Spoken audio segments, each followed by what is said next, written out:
మీరు ఏం చేస్తారో తెలీదు. మగధీరుడు అల్లూరి సీతారామరాజుగా మొత్తం జీవించేశాడు.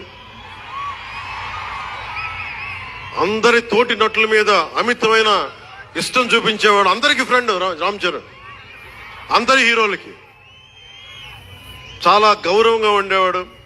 సంవత్సరానికి 100 రోజులు మా నాన్న ఏ పేరు మీద ఏ మనసు ఏం తలుచుకొని పెట్టాడో తెలియదు కానీ 100 రోజులు, సంవత్సరంలో 365 రోజులు, కనీసం 100 రోజులు అయ్యప్ప స్వామి మాలంటాడు, ఆంజనేయ స్వామి మాలంటాడు. ఎందుకురా చేస్తామంటాను అప్పుడప్పుడు. క్షమించాలి రామ్ చరణ్ గారు రే అంటున్నందుకు. పర్లేదు కదా.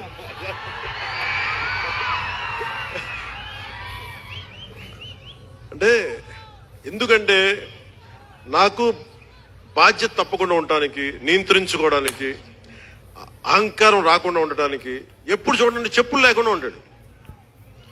అంటే నాకే అనిపిస్తుంది నేనే కనీసం నేను వేసుకునే చెప్పులు కూడా వదలడానికి ఇబ్బంది పడతాను అప్పుడప్పుడు. అలాంటిది రామ్ చరణ్ చెప్పులు లేకుండా మామూలు హీరో కాదు, హాలీవుడ్ దాకా వెళ్ళాడు, ఆస్కార్కి వెళ్ళాడు. అక్కడికి వెళ్ళి ఎంత గుండె ధైర్యం అంటే నేను చెప్పులు వేసుకుంటా, అవసరమైతే మంచి సూటు బూట్ వేసుకుని ధైర్యవుతాడు, లేదంటే అయ్యప్ప స్వామి మాలేసుకుని కనిపిస్తూ ఉంటాడు. అంటే వ్యక్తిత్వంలో ఎంత బలం ఉండాలి ఆ వ్యక్తికి. అందుకని అలాంటి రామ్ చరణ్ మంచి 16 అణాలు తెలుగువాడు, మా బంగారం, నా తమ్ముడు. ఒక తల్లికి పుట్టకపోయినా కానీ నా తమ్ముడు. ఎప్పుడు ఎదిగే కొద్దీ ఒదిగుండేవాడు. అతనికి మరింత విజయం కలగాలని, అద్భుత విజయాలు కలగాలని మనస్ఫూర్తిగా ఒక బాబాయ్గా కాదు, ఒక అన్నగా ఆశీర్వదిస్తున్నాను.